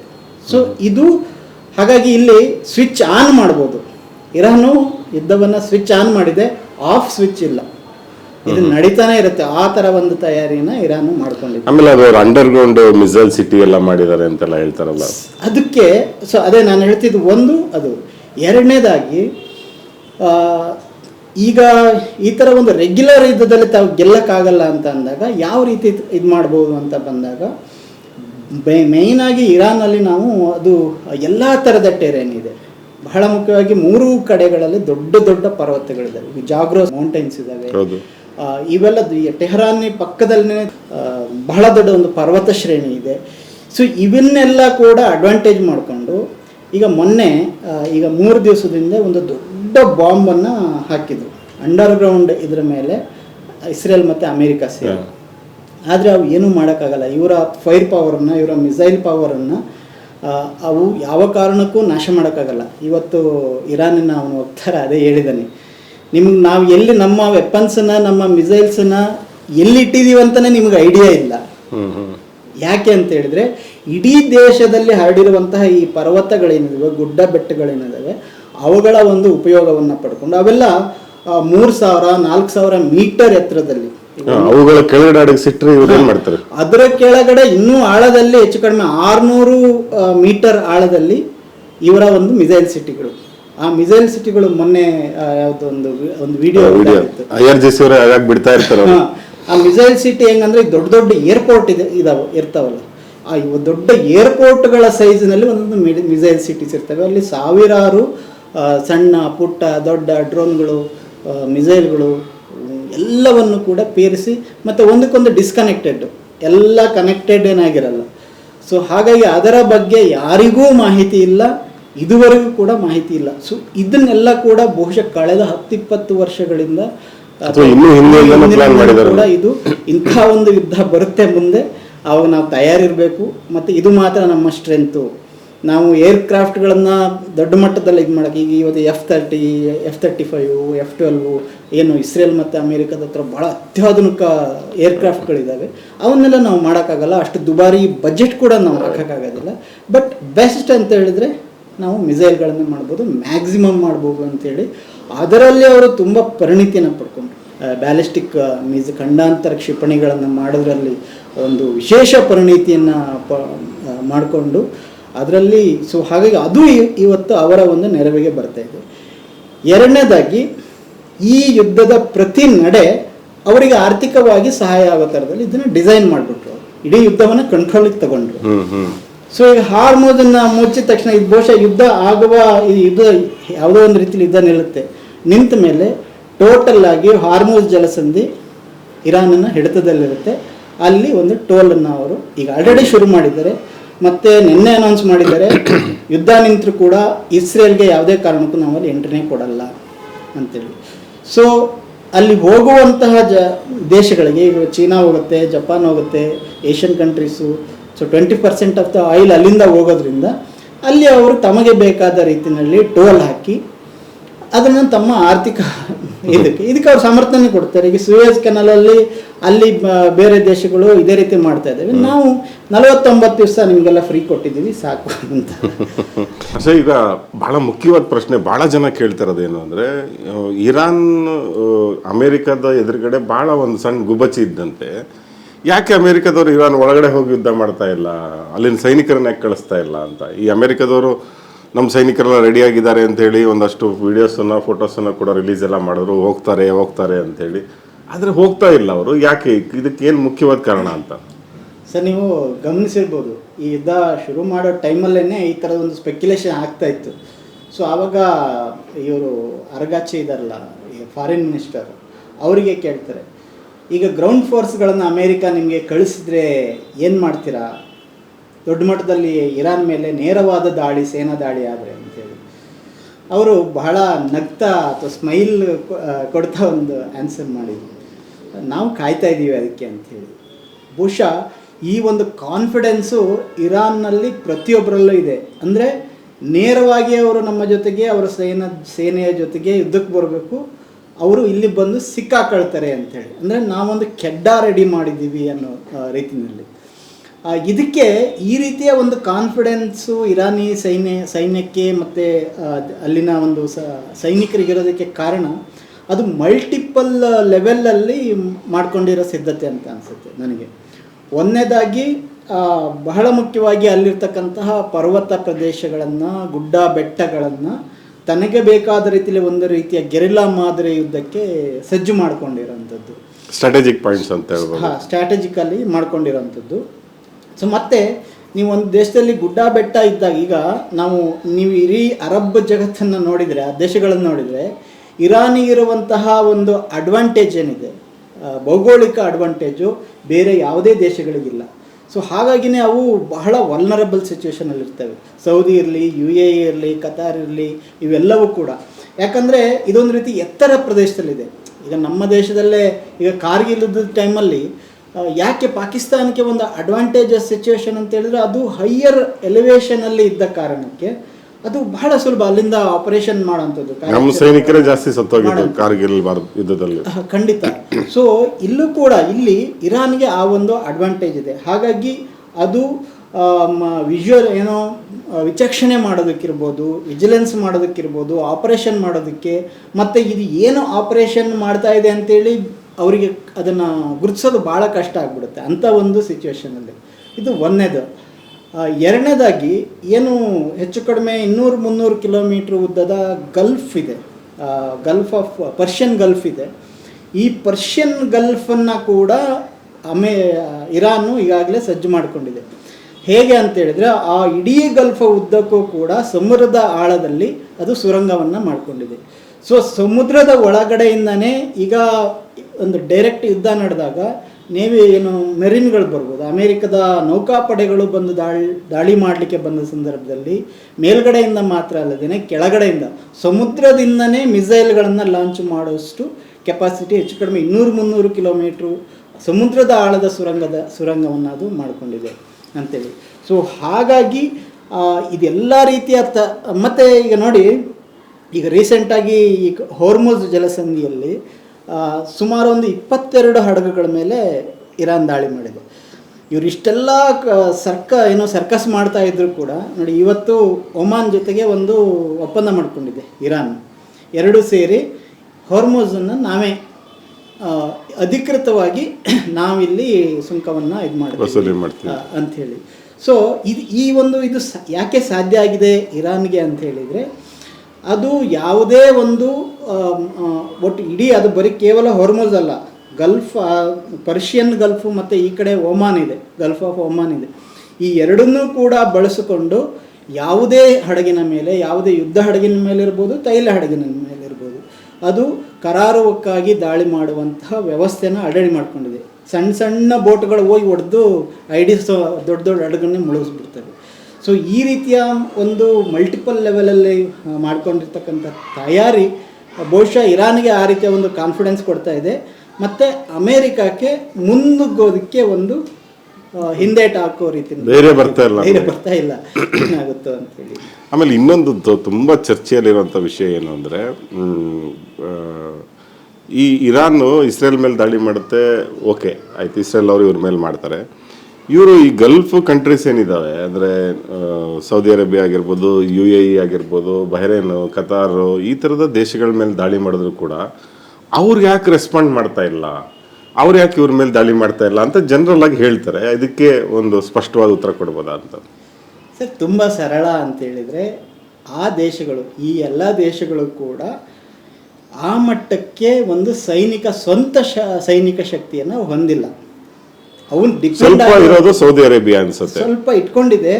ಆದರೂ ಕೂಡ ಅದು ಇರಾನನ್ನು ಎದುರಿಸುವಷ್ಟು ಮಟ್ಟಕ್ಕೆ ಆಮೇಲೆ ಅದು ಡಿಪೆಂಡ್ ಆಗಿರೋದು. ಇಷ್ಟು ದಿವಸ ಅವ್ರು ಏನು ಅನ್ಕೊಂಡಿದ್ವು, ಅವರ ಒಂದು ನಂಬಿಕೆ ಇವತ್ತು ಛಿದ್ರ ಆಗಿರೋದೇನಂತ ಹೇಳಿ, ಅಮೆರಿಕ ಕಾಪಾಡುತ್ತೆ. ಅವರ ದೇಶಗಳಲ್ಲಿ ಅಮೆರಿಕದ ಸೇನಾ ನೆಲೆಗಳನ್ನು ಇಟ್ಕೊಂಡಿದ್ದ ಉದ್ದೇಶನೇ ನಮಗೆ ಇಲ್ಲಿ ಪ್ರೊಟೆಕ್ಷನ್ ಸಿಗತ್ತೆ. ಅಮೇರಿಕ ತನ್ನ ಉದ್ದೇಶ ಏನೇ ಇಟ್ಕೊಂಡಿದ್ರು ಕೂಡ ನಮಗೂ ಕೂಡ ಸುತ್ತಮುತ್ತಲ ದೇಶಗಳಿಂದ ಪ್ರೊಟೆಕ್ಷನ್ ಸಿಗುತ್ತೆ ಅಂತೇಳಿ ಆ ಒಂದು ಭ್ರಮೆ ಇವತ್ತು ಛಿದ್ರ ಆಗಿದೆ. ಇವತ್ತು ಬಹುಶಃ ಇದರ ನೆಕ್ಸ್ಟ್ ಇಮ್ಮಿಡಿಯೇಟ್ ಔಟ್ಕಮ್ ಈ ಯುದ್ಧದ ಏನಂತ ಹೇಳಿದರೆ, ಈಗ ಆಲ್ರೆಡಿ ಖತಾರ್ ಹೇಳಾಗಿದೆ, ನನ್ನ ದೇಶದಲ್ಲಿ ಅಮೇರಿಕ ಯಾವುದೇ ಯುದ್ಧವನ್ನು ನಡೆಸಬಾರ್ದು, ಅಮೇರಿಕದ ಬೇಸ್ಗಳನ್ನು ಇಟ್ಕೋಬಾರ್ದು ಅಂತೇಳಿ. ಇದನ್ನು ನೆಕ್ಸ್ಟ್ ಬೇರೆ ದೇಶಗಳು ಕೂಡ, ಬಹ್ರೇನ್ ಫಾಲೋ ಮಾಡ್ಬೋದು, ನೆಕ್ಸ್ಟು ಸೌದಿ ಫಾಲೋ ಮಾಡ್ಬೋದು. ಸೊ ಈ ರೀತಿಯಾಗಿ ಒಂದು ಇಮ್ಮಿಡಿಯೇಟ್ ಔಟ್ಕಮ್ಮು ಅಲ್ಲಿ ಈ ಎಲ್ಲ ಅಮೇರಿಕದ ನೆಲೆಗಳು ಕೂಡ ಜಾಗ ಖಾಲಿ ಮಾಡಬೇಕಾಗುತ್ತೆ. ಅವಕ್ಕೆ ಶಕ್ತಿ ಇಲ್ಲ, ಅದಕ್ಕಾಗಿ ಅವರು ಏನು ಮಾಡೋ ಸ್ಥಿತಿಲಿ ಈಗ ಇಲ್ಲ. ಹೀಗಾಗಿ ಅವು ವಾಪಸ್ ಈಗ ಅಮೆರಿಕದ ಬೇಸ್ಗಳೇನಿದಾವೆ ಅವನ್ನ ಆಲ್ಮೋಸ್ಟ್ ಎಲ್ಲಾ ಬೇಸ್ಗಳನ್ನು ಇರಾನ್ ನಾಶ ಮಾಡಿದೆ. ಮತ್ತೆ ಇರಾನ್ ಇನ್ನೊಂದು ಮಾತನ್ನ ಹೇಳಿತು, ಅಂದ್ರೆ ನಾವು ಗಲ್ಫ್ ಕಂಟ್ರೀಸ್ ಅಲ್ಲಿ ಇರುವಂತಹ ಅಮೆರಿಕದ ದೊಡ್ಡ ದೊಡ್ಡ ಸಂಸ್ಥೆಗಳು, ಅಂದ್ರೆ ಅಮೆಜಾನ್ ಆಗಿರ್ಬೋದು, ಗೂಗಲ್ ಆಗಿರ್ಬೋದು, ಮೈಕ್ರೋಸಾಫ್ಟ್ ಆಗಿರ್ಬೋದು, ಪಟ್ಟಿನೇ ಕೊಟ್ಬಿಟ್ಟು ನೋಡಿ ಇದನ್ನೆಲ್ಲ ನಮ್ಮ ಪೊಟೆನ್ಷಿಯಲ್ ಟಾರ್ಗೆಟ್ಸು, ತಾಕತ್ತಿದ್ರು ರಕ್ಷಣೆ ಮಾಡ್ಕೊಳ್ಳಿ ಅಂತಂದು ಮತ್ತೆ ಅದು ಶುರು ಮಾಡಿಬಿಟ್ಟಿದ್ದಾರೆ ಅವರು. ಖಂಡಿತ ಸರ್. ಇಲ್ಲಿ ನಾವು ಇದರ ಪರಿಣಾಮ ಏನಾಗುತ್ತೆ ಅಂತ ಈಗ ಈ ಯುದ್ಧದಲ್ಲಿ ಒಂದು ಗಮನಿಸಬಹುದಾದಂಥ ಇದೇನಂತಂದರೆ, ಈಗ ಇಸ್ರೇಲ್ ಮತ್ತು ಅಮೇರಿಕ ಮಾಡ್ತಿರೋ ದಾಳಿ ಮತ್ತು ಇರಾನ್ ಮಾಡ್ತಿರೋ ದಾಳಿಯಲ್ಲಿ ಒಂದು ಮೂಲಭೂತ ವ್ಯತ್ಯಾಸ ಇದೆ ಸರ್. ಈಗ ಆರಂಭದಲ್ಲಿನೇ ಇವರ ಲೀಡರ್ಗಳನ್ನು ತೆಗೆದ್ರು ಒಂದು ಪಾರ್ಟು, ಇನ್ನೊಂದು ಅದೊಂದು ಮಿನಾಬ್ನಲ್ಲಿರುವಂಥ ಒಂದು ಸಣ್ಣ ಶಾಲೆಗೆ ದಾಳಿ ಮಾಡಿ 167 ಸಣ್ಣ ಸಣ್ಣ ಪುಟಾಣಿ ಹೆಣ್ಣು ಮಕ್ಕಳ ಮೇಲೆ ಉದ್ದೇಶಪೂರ್ವಕವಾಗಿ ಅಲ್ಲಿ ದಾಳಿ ಮಾಡಿ ಸಾಯಿಸಿದ್ರು. ಆನಂತರದಲ್ಲೂ ಕೂಡ ಎಲ್ಲೆಲ್ಲಿ ಜನಸಾಮಾನ್ಯರು ಇರ್ತಾರೆ ಅಲ್ಲೆಲ್ಲ ಕೂಡ ದಾಳಿ ಮಾಡ್ತಾ ಇದ್ದಾರೆ. ಈಗ ನಿನ್ನೆ ಒಂದು ದಾಳಿ ನಡೆದಿದೆ, ಟೆಹರಾನ್ ಮತ್ತು ಕರಾಜ್ ಎರಡು ಮಧ್ಯೆ ಇರ್ತಕ್ಕಂಥ ಒಂದು ಬಹಳ ಎಕ್ಸಲೆಂಟ್ ಎಂಜಿನಿಯರಿಂಗ್ ಕೆಪಾಸಿಟಿ ಇರ್ತಕ್ಕಂಥ B1 ಬ್ರಿಡ್ಜ್ ಅಂತೇಳಿ, ಅದು ಬಹುಶಃ ಅದೊಂಥರ ಪ್ರವಾಸಿ ಸ್ಥಾನ ಇದ್ದಂಥದ್ದು. ಈಗ ನಮ್ಮಲ್ಲಿ ಕಲ್ಕತ್ತಾದಲ್ಲಿ ಹೌರಾ ಬ್ರಿಡ್ಜ್ ಹೇಗಿದೆಯೋ ಆ ಥರದಲ್ಲಿ ಆ ಬ್ರಿಡ್ಜನ್ನು ದಾಳಿ ಮಾಡಿ ಅದನ್ನು ಬ್ಲಾಸ್ಟ್ ಮಾಡಿದ್ದಾರೆ ಇಸ್ರೇಲ್ ಮತ್ತು ಅಮೇರಿಕ. ಹಾಸ್ಪಿಟಲ್ ಮೊನ್ನೆ ಒಂದು ಬಹಳ ದೊಡ್ಡ, ಇಡೀ 1920ರಲ್ಲಿ ಶುರುವಾದಂಥ ಒಂದು ದೊಡ್ಡ ಹಾಸ್ಪಿಟಲ್ ನೆಟ್ವರ್ಕ್ ಅದು, ಆ ಹಾಸ್ಪಿಟಲ್ ಮೇಲೆ ದಾಳಿ ಮಾಡಿದ್ದಾರೆ. ಹೀಗೆ ಅಂದರೆ ಸಾಮಾನ್ಯ ಜನರ, ಸಿವಿಲ್ ನಾಗರಿಕರ ಮೇಲೆ ದಾಳಿ ಮಾಡ್ತಾ ಇರೋದು ಇಸ್ರೇಲ್ ಮತ್ತು ಇರಾನ್. ಬಹುಶಃ ಅವ್ರು ಓದಲ್ಲೆಲ್ಲ ಇದನ್ನೇ ಮಾಡ್ತಾ ಇರೋದು, ಯಾವ ಮಾನವೀಯತೆ ಅವೆಲ್ಲ ನೋಡೋದೇ ಇಲ್ಲ. ಬಟ್ ಈ ವಿಷಯದಲ್ಲಿ ಬಂದಾಗ ಇರಾನ್ ಪ್ರಿನ್ಸಿಪಲ್ಡ್ ಆಗಿದೆ. ಅದು ನೀವು ನಮ್ಮ ಆರ್ಥಿಕ ಮೂಲಗಳ ಮೇಲೆ ದಾಳಿ ಮಾಡಿದರೆ ನಾವು ಅದನ್ನೇ ಮಾಡ್ತೀವಿ ಅಂತ. ಈಗ ಫಸ್ಟು ಅಮೇರಿಕ ಒಂದು ಯಾವುದು ಇದು ಪಾರ್ಸ್, ಇನ್ನು ಸೌತ್ ಪಾರ್ಸಲ್ಲಿ ಒಂದು ತೈಲ ಗ್ಯಾಸ್ ಫೀಲ್ಡ್ ಮೇಲೆ ದಾಳಿ ಮಾಡಿದರು. ಇವರು ತಿರ್ಗಾ ಹೋಗಿ ಅವರ ಒಂದು ಏನು ಈ ಕೊಲ್ಲಿ ರಾಷ್ಟ್ರಗಳಿರ್ತಕ್ಕಂತಹ ಅಮೇರಿಕದ ಕಂಪನಿಗಳ ಗ್ಯಾಸ್ ಫೀಲ್ಡ್ಗಳ ಮೇಲೆ ದಾಳಿ ಮಾಡಿದ್ರು. ಸೊ ಇವಾಗ ಇವರು ಬೇರೆ ಬೇರೆ ರೀತಿಯ ಆರ್ಥಿಕ ಏನು ನೆಟ್ವರ್ಕ್ ಮೇಲೆ, ಇರಾನ್ ಮೇಲೆ ದಾಳಿ ಮಾಡ್ತಿದ್ದಂಗೆ ಅದೇ ರೀತಿ ಟಾರ್ಗೆಟ್ ಮಾಡ್ತಾ ಇದ್ದಾರೆ. ಈಗ ಫೈನಲ್ ಆಗಿ ಅವ್ರು ಹೇಳಿರೋವಂಥದ್ದು, ಈ ಮಲ್ಟಿನ್ಯಾಷನಲ್ ಕಂಪನಿಗಳು ಎಲ್ಲೆಲ್ಲಿದ್ದಾವೆ ನಿಮ್ಮ ಇಡೀ ಕೊಲ್ಲಿ ದೇಶಗಳಲ್ಲಿ ಅಲ್ಲೆಲ್ಲ ಕೂಡ ನಾವು ದಾಳಿ ಮಾಡ್ತೀವಿ, ಆ ನೆಟ್ವರ್ಕನ್ನು ಇದು ಮಾಡ್ತೀವಿ ಅಂತೇಳಿ. ಸೊ ಹಾಗಾಗಿ ಮೇಯ್ನಾಗಿ ಒಂದು ಟಿಟ್ ಫಾರ್ ಟ್ಯಾಟ್ ಅನ್ನೋ ರೀತಿಯಲ್ಲೇ ಸೋಫಾರ್ ಇರಾನ್ನು ಅದೇ ರೀತಿ ಇದೆ, ಅದೇ ರೀತಿ ಹೇಳ್ತಾ ಇದೆ, ಅದೇ ರೀತಿ ಮಾಡ್ತಾನೆ ಇದೆ. ಸೊ ಇದರ ಜಾಗತಿಕ ಪರಿಣಾಮಗಳ ಬಗ್ಗೆ ನೀವು ಆಗಲೇ ಹೇಳಿದ್ರಿ, ಅಂದರೆ ಏನೇನಾಗ್ಬೋದು ಅಂತ ಹೇಳಿ. ಆಮೇಲೆ ಬೇಸಿಕಲಿ ನೀವು ಭಾಳ ಹಿಂದಿನಿಂದ ಕೂಡ ಮಾತಾಡ್ತಾ ಇರೋದು, ಈ ಡಿಸಾಲಿನೇಷನ್ ಸೆಂಟರ್ಗಳ ಮೇಲೆ ನಾವು ದಾಳಿ ಮಾಡಿದ್ರೆ ಅದರ ಪರಿಣಾಮ ತುಂಬ ಡಿಸಾಸ್ಟರಸ್ ಆಗಿರುತ್ತೆ ಅಂತ ಹೇಳಿ. ಈಗಾಗಲೇ ಯಾವುದೋ ಒಂದು ಡಿಸಾಲಿನೇಷನ್ ಸೆಂಟರ್ ಕುವೈತ್ ಅನಿಸುತ್ತೆ, ಅದ್ರ ಮೇಲೆ ಕೂಡ ದಾಳಿ ಮಾಡಿದೆ ಇರಾನ್. ಸೊ ಇದೆಲ್ಲ ಎಲ್ಲಿಗೆ ತಗೊಂಡು ಹೋಗುತ್ತೆ? ಮತ್ತು ಅಮೇರಿಕಾ ತನಗೇನು ಆಗ್ತಾ ಇಲ್ಲ ಅಂತ ಅಂದ್ಕೊಂಡಿದ್ಯಾ, ಅಥವಾ ಆಗ್ತಾ ಇರೋದು ಕೊಲ್ಲಿ ದೇಶಗಳಿಗೆ, ಇಸ್ರೇಲ್ಗೆ ನಾನು ಯಾಕೆ ಅಷ್ಟೊಂದು ತಲೆ ಕೆಡಿಸ್ಕೋಬೇಕು ಅಂತ ಇದೆಯಾ? ಅಮೇರಿಕಾ ಸ್ಟ್ರಾಟಜಿ ಏನಿದೆ ಅಂತ? ಸರ್, ಈಗ ಅಮೇರಿಕಾಗೆ ಸ್ಟ್ರಾಟಜಿನೇ ಇಲ್ಲ ಈ ಯುದ್ಧದಲ್ಲಿ ಹೇಳಬೇಕು ಅಂತಂದರೆ. ಅಮೇರಿಕಾ ಸಿಂಪ್ಲಿ ಅದು ಇಸ್ರೇಲ್ ಹೇಳ್ದಂಗೆ ಕೇಳ್ತಾ ಇದೆ. ಈಗ ಇಸ್ರೇಲಲ್ಲಿ ಭಾಳ ದೊಡ್ಡ ಒಂದು ಜರ್ನಲಿಸ್ಟು ಟಕ್ ಕಾರ್ಲ್ಸನ್ ಅಂತೇಳಿ ನಾನು ಹೇಳ್ತಿರೋದು, ವಾಷಿಂಗ್ಟನ್ಗೆ ಇಸ್ರೇಲ್ ಬಗ್ಗೆ ಲಿಟ್ರಲಿ ಭಯ ಇದೆ ಅಂಥೇಳಿ ಒಂದು ರೀತಿಯ ಭಯವನ್ನು ಹುಟ್ಟಿಸಿದೆ. ಅದು ಏನೇನನ್ನ ಮೊಸಾದ್ ಅಥವಾ ಇಸ್ರೇಲು ಅಮೇರಿಕಕ್ಕೆ ಏನೇನು ಹಾನಿಯನ್ನು ಮಾಡ್ಬೋದು ಅಂತ ಅದಕ್ಕೆ ಗೊತ್ತಿಲ್ಲ. ಸೊ ಹಾಗಾಗಿ ಬಹುಶಃ ಆ ರೀತಿಯ ಒಂದು ಬ್ಲ್ಯಾಕ್ ಮೇಲ್ ತಂತ್ರವನ್ನು ಕೂಡ ಇಸ್ರೇಲ್ ಮಾಡ್ತಾ ಇದೆ. ಲಿಟ್ರಲಿ ವಾಷಿಂಗ್ಟನ್ ಭಯ. ಆಮೇಲೆ ಇನ್ನೊಂದು ಮಾತು ಹೇಳ್ತಾರೆ, ಅಂದ್ರೆ ಈ ವಾರ್ ಶುರುವಾಗೋಕ್ಕೆ ಮುಂಚೆ ನೆತನ್ಯಾಹು ಟ್ರಂಪ್ ಜೊತೆಗೆ ಮಾತಾಡುವಂಥ ಸಂದರ್ಭದಲ್ಲಿ, ನೀವು ಇದಕ್ಕೆ ಸಪೋರ್ಟ್ ಮಾಡಿಲ್ಲ ಅಂದರೆ, ನೀವು ನಮ್ಮ ಜೊತೆ ಬಂದಿಲ್ಲ ಅಂದರೆ ನಾವು ನಮ್ಮ ಅಟಾಮಿಕ್ ಬಾಂಬನ್ನು ತಗೊಂಡೋಗಿ ಹಾಕ್ತೀವಿ ಇರಾನ್ ಮೇಲೆ ಅಂತ ಏನೋ ಹೆದರಿಸಿದ್ದಾರೆ ಅಂತಲೂ ಕೂಡ ಮಾತಿದೆ. ಇದು ನಿಜನಾ ಅಂತ? ಆ ಥರ ಏನು ಆಗಿರ್ಲಿಕ್ಕಿಲ್ಲ ಸರ್. ಅಲ್ಲ, ಆ ಥರದ್ದು ಏನಾದ್ರು ಬ್ಲ್ಯಾಕ್ ಮೇಲ್ ಇದೆಯಾ? ಬಟ್ ಬ್ಲ್ಯಾಕ್ ಮೇಲ್ ಅಲ್ಲಿ ಹೇಗಿದೆ ಅಂದರೆ, ಈಗ ಚುನಾವಣೆಯಲ್ಲಿ ಇದು ಬಹಳ ಒಂದು ನೆಟ್ವರ್ಕ್ ಮೂಲಕ ಇಸ್ರೇಲ್ ಎಸ್ಪೆಷಲಿ ಜಿಯೋನಿಸ್ಟ್ ನೆಟ್ವರ್ಕಿಂಗ್ನ ಸಕ್ಸಸ್ ಇದೆ ನನ್ನ ಪ್ರಕಾರ. ಯಾಕಂತ ಹೇಳಿದ್ರೆ ಅಮೇರಿಕಾದಲ್ಲಿ ಐಪ್ಯಾಕ್ ಅಂತ ಒಂದು ಸಂಘಟನೆ ಇದೆ, ಲೈಕ್ ನಮ್ಮಲ್ಲಿ RSS ಇದ್ದಂಗೆ. ಸೊ ಯಾವ ರೀತಿಯಲ್ಲಿ ಎಲೆಕ್ಷನ್ಗೆ ಅದು ಪೂರಕವಾಗಿ ಕ್ಯಾಂಪೇನ್ ಮಾಡಿದೆ, ಫಂಡಿಂಗ್ ಮಾಡಿದೆ ಅಂತಂದರೆ, ಇವತ್ತು ಈ ಟ್ರಂಪ್ ಸುತ್ತ ಸುಮಾರಷ್ಟು ಜನ ಅಧಿಕಾರಿಗಳು, ದೊಡ್ಡ ದೊಡ್ಡ ಇನ್ಫ್ಲೂಯೆನ್ಷಿಯಲ್ ಪರ್ಸನ್ಸು ಮತ್ತು ಬಿಸ್ನೆಸ್ ಪರ್ಸನ್ಸು ಈ ಜಿಯೋನಿಸ್ಟ್ ಅಂದರೆ ಇಸ್ರೇಲ್ನ ಅಜೆಂಡಾವನ್ನು ಇಲ್ಲಿ ಮುಂದೆ ಮಾಡುವಂತಹ ವ್ಯಕ್ತಿಗಳು ಅದರಲ್ಲಿದ್ದಾರೆ. ಇದು ಐಪ್ಯಾಕ್ನ ಸಕ್ಸಸ್ಸು. ಮತ್ತು ಅವರಿಗೆ, ಯಾಕಂದರೆ ಇಸ್ರೇಲ್ಗೆ ತನ್ನ ಲಿಮಿಟೇಷನ್ ಗೊತ್ತು, ನಾನು ಸಣ್ಣ ದೇಶವಾಗಿ ನಾನೇನು ದೊಡ್ಡ ಮಟ್ಟದಲ್ಲಿ ಸೈನಿಕವಾಗಿ ಏನು ಮಾಡೋಕ್ಕಾಗೋದಿಲ್ಲ, ಇದಕ್ಕೆ ಅಮೇರಿಕನ ಇಟ್ಕೊಂಡೇ ಹೋಗಬೇಕು, ಅಮೇರಿಕನ ನನ್ನ ಒಂದು ಟೂಲ್ ಆಗಿ ಬಳಸ್ಕೋಬೇಕು ಅಂಥೇಳಿ ಎಕ್ಸಾಕ್ಟ್ಲಿ ಅದನ್ನು ಈಗ ಇಲ್ಲಿ ಮಾಡ್ತಾ ಇದೆ. ಹಾಗಾಗಿ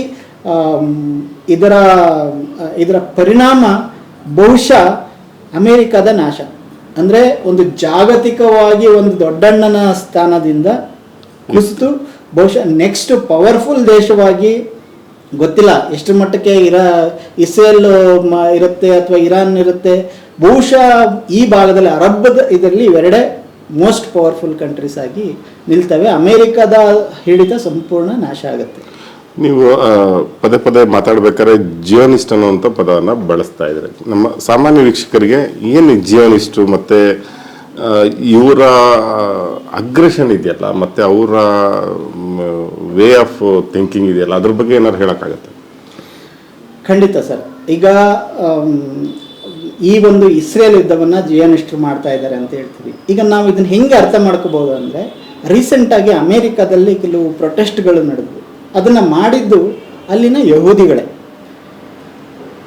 ಅಮೇರಿಕಾದಲ್ಲಿರುವಂತಹ ಯಹೂದಿಗಳು, ಈವನ್ ಇಸ್ರೇಲ್ನಲ್ಲಿರ್ತಕ್ಕಂತಹ ಕೆಲವು ಯಹೂದಿಗಳು ಕೂಡ ಜಿಯೋನಿಸ್ಟ್ರನ್ನ ವಿರೋಧಿಸಿ, ಅಂದರೆ ಇಸ್ರೇಲ್ ಪರವಾಗಿ. ಯಹೂದಿಗಳಿಗೂ ಜಿಯೋನಿಸ್ಟ್ರಿಗೂ ಏನು ವ್ಯತ್ಯಾಸ ಅಂತ ಅದನ್ನು ಸರಳವಾಗಿ ನಾವು ಹೇಳೋದಾದರೆ, ಒಂದು ಅನಾಲಜಿ ಕೊಟ್ಕೊಳ್ಳೋದಾದರೆ, ನಮ್ಮಲ್ಲಿ ಹಿಂದುತ್ವವಾದಿಗಳು ಹಿಂದೂಗಳು.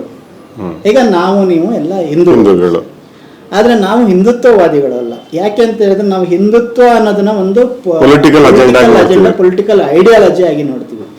ಅದೇ ಥರದಲ್ಲಿ ಜಿಯೋನಿಸಂ ಒಂದು ಪೊಲಿಟಿಕಲ್ ಐಡಿಯಾಲಜಿ, ಅದು ಯಹೂದಿಗಳ ಒಂದು ಪೊಲಿಟಿಕಲ್ ಐಡಿಯಾಲಜಿ.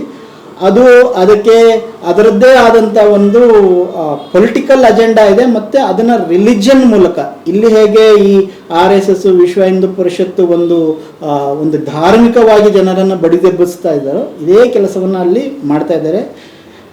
ಬಟ್ ಆದರೆ ಆರಂಭದಲ್ಲಿ ಜಿಯೋನಿಸ್ಟ್ಗಳು ಕೆಲಸ ಮಾಡ್ತಾ ಇದ್ದಾರೆ. ಅಂದರೆ ಈ ಜಿಯೋನಿಸಮ್ ಹಾಕೋಂಥವ್ರು ಇದ್ರಲ್ಲ, ಆ ಹಾಕಿದವ್ರಿಗೆ ಏನಿತ್ತು ಅಂತ ಹೇಳಿದ್ರೆ, ನಾವು ಯಹೂದಿಗಳು ಇಡೀ ಜಗತ್ತಲ್ಲಿ ಎಲ್ಲ ಕಡೆಯಿಂದ ದಾಳಿಗೊಳಗಾಗ್ತಾ ಇದ್ವಿ. ಅತಿ ಹೆಚ್ಚು ದಾಳಿಗಳು ಫಸ್ಟ್ ವರ್ಲ್ಡ್ ವಾರ್ ಟೈಮಲ್ಲಿ ರಷ್ಯಾದಲ್ಲಿ ನಡೀತಾ ಇತ್ತು ಅವ್ರ ಮೇಲೆ. ಸೊ ಹಾಗಾಗಿ ಯಹೂದಿಗಳು ಅಂತಂದರೆ ಒಂದು ರೀತಿ ದ್ವೇಷದ ಆ್ಯಂಟಿಸೆಮಿಟಿಕ್ ಥಾಟ್ಸು ಎಲ್ಲ ಕಡೆ ಇದ್ವು. ಹಾಗಾಗಿ ಯಹೂದಿ ದ್ವೇಷ ಅನ್ನೋದು ಇಡೀ ಜಗತ್ತಲ್ಲಿದೆ. ಹಾಗಾಗಿ ನಮಗೆ ಒಂದು ದೇಶ ಬೇಕು, ನಾವೇ ಒಂದು ಇದು ಮಾಡ್ಕೋಬೇಕು ಅನ್ನೋದು ಬೇಸಿಕ್ ಒಂದು ಥಾಟ್ ಇತ್ತು. ಸೆಕೆಂಡ್ ವರ್ಲ್ಡ್ ವಾರ್ ನಡೆಯುವ ಅದಕ್ಕಿಂತ ಮುಂಚಿನ ಸಂದರ್ಭದಲ್ಲಿ ಒಂದು ಆಲ್ಟರ್ನೇಟಿವನ್ನು ಇಟ್ಟರು ಆವಾಗ ಬ್ರಿಟಿಷರೇ ಜಗತ್ತನ್ನು ಆಳ್ತಾ ಇರೋದ್ರಿಂದ. ಇವತ್ತು ಉಗಾಂಡ ಏನಿದೆ, ಉಗಾಂಡದಲ್ಲಿ ನೀವು ಒಂದು ದೇಶವನ್ನು ಕಟ್ಕೊಳ್ಳಿ ನೀವು ಯಹೂದಿಗಳು ಅಂತೇಳಿ. ಆದರೆ ಅಲ್ಲಿದ್ದಂಥ ಕೆಲವು ಹಾರ್ಡ್ ಕೋರ್ ಜಿಯೋನಿಸ್ಟ್ಗಳೇನಂತ ಹೇಳಿದ್ರೆ ಇಲ್ಲ ನಮಗೆ ಜೆರುಸಲೇಮೇ ಬೇಕು. ಸೊ ನಮ್ಮ ಮೂಲ ಧಾರ್ಮಿಕ ಇರೋದಿದೆ. ನಾವು ಅಲ್ಲಿಂದ ಹಿಂದೆಲ್ಲ ನಾವು ಯಾರು ಗ್ರೀಕ್ ಟೈಮಲ್ಲಿ, ಬ್ಯಾಬಿಲೋನಿಯನ್ಸ್ ಟೈಮಲ್ಲಿ, ರೋಮ್ ಟೈಮಲ್ಲಿ ಅಲ್ಲಿಂದ ಇದ್ವಿ, ಅಲ್ಲಿಂದ ನಮ್ಮನ್ನು ಓಡಿಸಿದ್ರು. ನಾವು ಅಲ್ಲಿಗೆ ಹೋಗಬೇಕು. ಇಸ್ರೇಲ್ ಅಂತ ಹೇಳಿದ್ರೆ ದೇವರ ನಾಡು ಅಂತ. ಸೊ ಅಲ್ಲಿಗೆ ನಾವು ವಾಪಸ್ ಹೋಗಬೇಕು, ಅದೇ ನಮ್ದು ಅಂತೇಳಿ ಇಲ್ಲಿಂದ ಸಮಸ್ಯೆ ಶುರುವಾಗಿದೆ. 1948 ಒಂದು ನಕ್ಬಾ ಅಂತ ಕರೀತಾರೆ. ನಕ್ಬಾ ಅಂದರೆ ಒಂದು ರೀತಿ ಅಲ್ಲೋಲ ಕಲ್ಲೋಲ, ಕೆಟಾಸ್ಟ್ರಫೆ ಅಂತೇಳಿ. ಅದನ್ನು ಇವತ್ತು ಅದೊಂದು ಬಹಳ ನೆಗೆಟಿವ್ ಆಗಿ ಬಳಸ್ತಕ್ಕಂಥ ಇದು. ಅಲ್ಲಿ ಏನು ಮಾಡಿದ್ರು ಅಂತ ಹೇಳಿದರೆ, ಬೇರೆ ಬೇರೆ ದೇಶಗಳಿಂದ ಕರೆ ಕೊಟ್ಟರು ಇವರು. ಅಲ್ಲಿ ಇವತ್ತು IDF ಏನಿದೆ, ಏನು ಇಸ್ರೇಲ್ ಡಿಫೆನ್ಸ್ ಫೋರ್ಸಸ್, ಇಸ್ರೇಲ್ನ ಸೈನ್ಯ, ಇದರ ರೂಟ್ಸ್ ಇದ್ದಂಥದ್ದು ಒಂದು 3 ಜಿಯೋನಿಸ್ಟ್ ಟೆರರಿಸ್ಟ್ ಸಂಘಟನೆಗಳು. ಹೌದು ಅದು. ಸೊ ಆ ಟೆರರಿಸ್ಟ್ಗಳೇ ಅವರುಗಳು ಬ್ರಿಟಿಷ್ ಮೇಲೆ ಬಾಂಬ್ ಹಾಕ್ತಾ ಇದ್ರು, ಬೇರೆ ಬೇರೆ ಕಡೆ ಬಾಂಬ್ ಹಾಕಿ, ಬೇರೆ ಬೇರೆ ಇಂಟರ್ನ್ಯಾಷನಲ್ ಟೆರರಿಸ್ಟ್ ಸಂಘಟನೆಗಳವರು, ಅವರುಗಳೇ ಬಂದು ಇಲ್ಲಿ ಹೆಲ್ಪ್ ಮಾಡಿದರು. ಯಾರಿಗೆ? ಬೇರೆ ಕಡೆಯಿಂದ ಬರ್ತಕ್ಕಂಥ ಏನು ಸೆಟ್ಲರ್ಗಳಿದ್ರು, ಇಸ್ರೇಲಿ ಸೆಟ್ಲರ್ಗಳು, ಅವರುಗಳಿಗೆ ಜಾಗ ಮಾಡಿಕೊಡ್ಬೇಕು. ಹೆಂಗೆ ಅಂತ ಹೇಳಿದ್ರೆ, ಅಲ್ಲಿ ಅರಬ್ಬಿ ಪ್ಯಾಲೆಸ್ತೀನರು ಯಾರಿದ್ರು ಅವರನ್ನು ಓಡಿಸೋದು.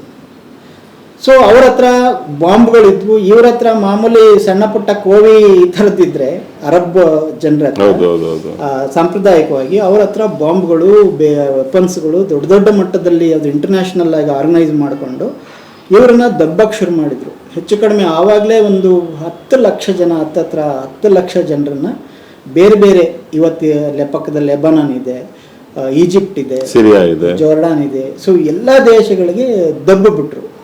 ಅದನ್ನು ನಕ್ಬಾ ಅಂತ ಕರೀತಾರೆ. ಇವತ್ತು ಡಿಸ್ಪ್ಲೇಸ್ ಆದಂತಹ ಲಕ್ಷಾಂತರ ಜನ ಇದ್ದಾರೆ ಇಲ್ಲಿಂದ. ಅಂದರೆ ಅದು ಬೇಸಿಕಲಿ ಹಿಸ್ಟಾರಿಕಲಿ ಅದು ಪ್ಯಾಲೆಸ್ತೀನಿಯರ ಒಂದು ನಾಡು. ಆ ಪ್ಯಾಲೆಸ್ತೀನ್ ಒಳಗಡೆ ಯಹೂದಿಗಳು ಇದ್ರು, ಮೂಲ ಯಹೂದಿಗಳು ಇದ್ರು. ಅಲ್ಲಿ ಬೇರೆ ಬೇರೆ ಧರ್ಮ, ಕ್ರಿಶ್ಚಿಯನ್ಸ್ ಇದ್ರು, ಮುಸ್ಲಿಮ್ಸ್ ಇದ್ರು, ಸುನ್ನಿ ಇದ್ರು, ಶಿಯಾ ಇದ್ರು.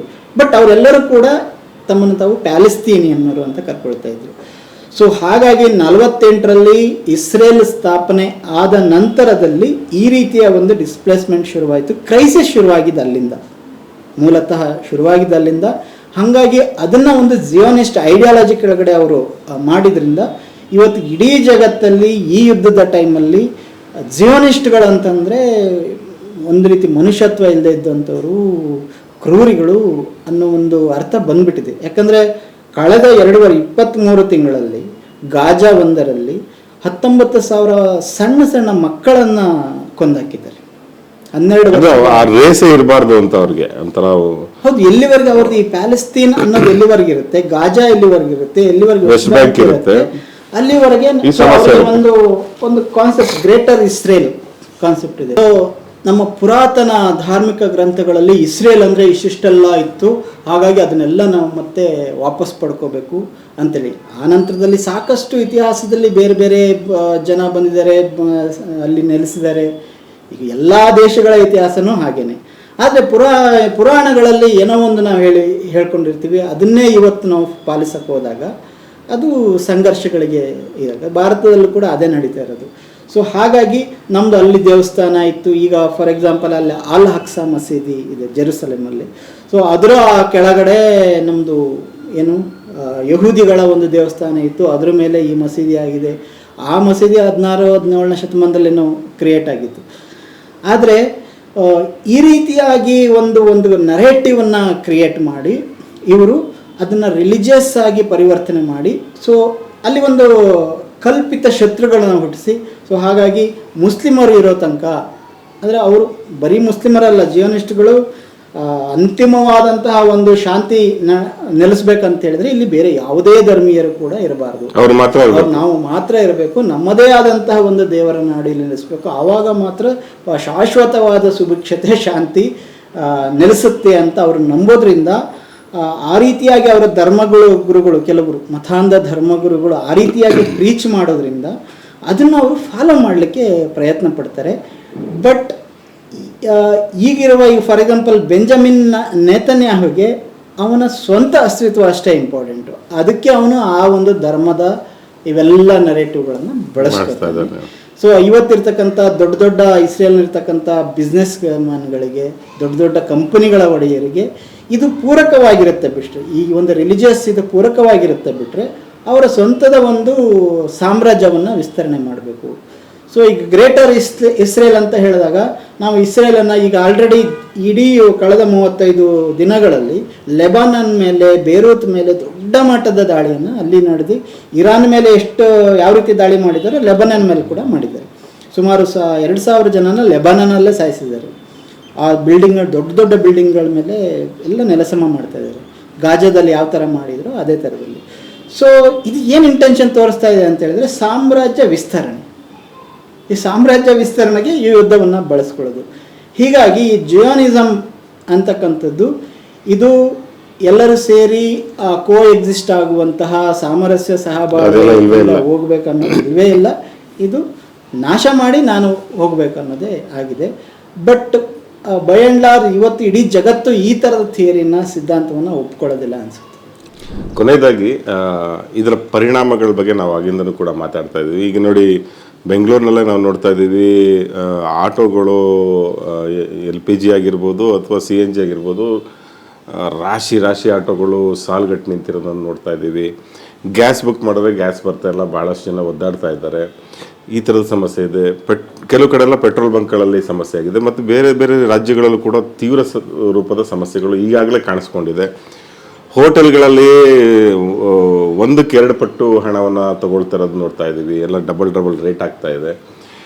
ಇದೆಲ್ಲ ಎಲ್ಲಿ ಹೋಗಿ ನಿಲ್ಲುತ್ತೆ? ಮತ್ತು ಈ ಭಾರತ ಇದನ್ನು ಸರಿಯಾಗಿ ಹ್ಯಾಂಡ್ಲ್ ಮಾಡ್ತಾ ಇದೆ ಅಂತ ಅನಿಸುತ್ತಾ ನಿಮಗೆ? ಅಂದರೆ ಭಾರತ ಒಂದು ಹಂತದಲ್ಲಿ ಖಮೇನಿಯನ್ನು ಸಾಯಿಸಿದಂಥ ಸಂದರ್ಭದಲ್ಲಿ ಸುಮ್ಮನೆ ಇದ್ದರು. ಆಮೇಲೆ ಸುಮಾರು ನಂತರ ಅದಕ್ಕೊಂದು ಶ್ರದ್ಧಾಂಜಲಿಯನ್ನು ಹೇಳಿದ್ರು.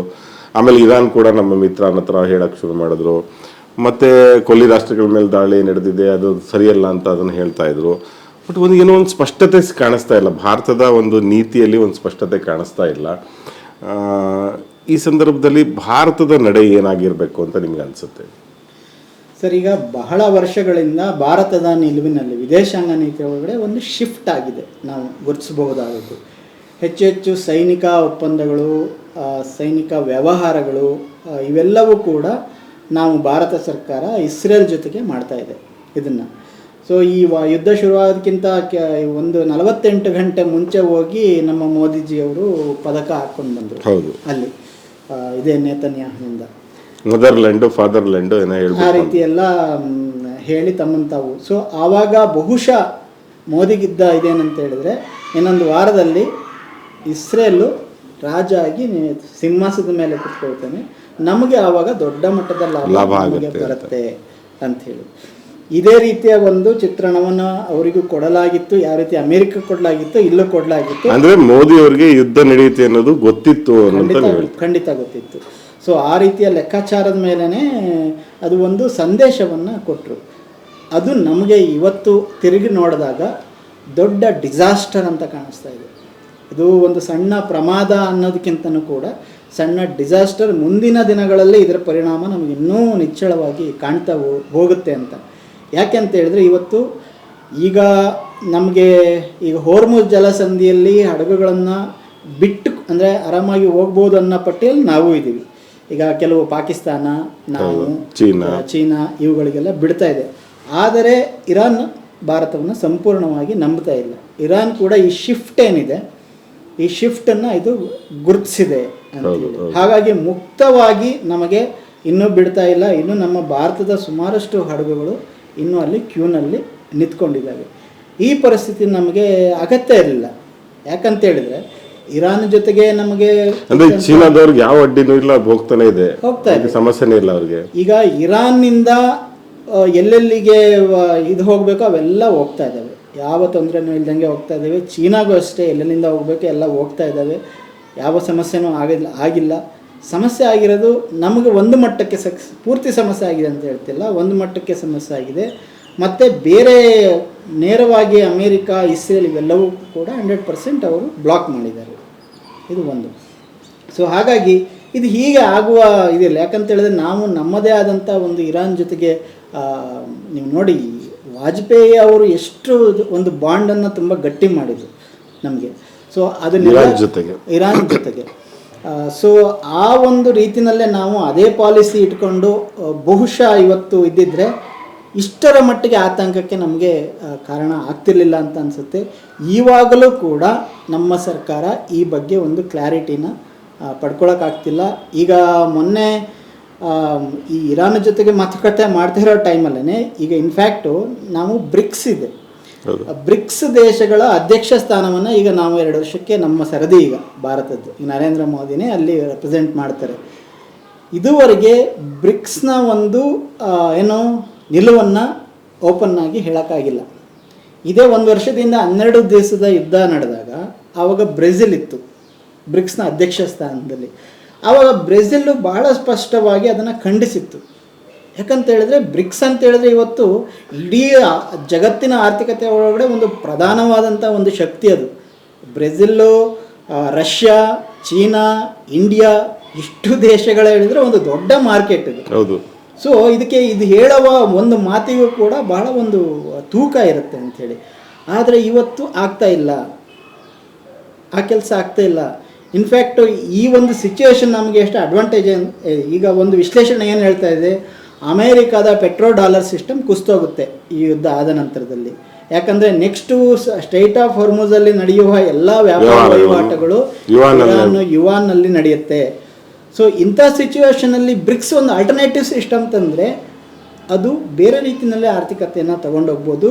ಮತ್ತು ಅಮೇರಿಕದ ಮೇಲೆ ಡಿಪೆಂಡೆನ್ಸಿಯನ್ನು, ಅಮೇರಿಕ ಡಾಲರ್ ಮೇಲೆ ಡಿಪೆಂಡೆನ್ಸಿಯನ್ನು ಕಡಿಮೆ ಮಾಡಿ ಆಲ್ಟರ್ನೇಟಿವ್ ವ್ಯವಸ್ಥೆಗಳಿಗೆ ಇದು ಅವಕಾಶ ಆಗುತ್ತೆ.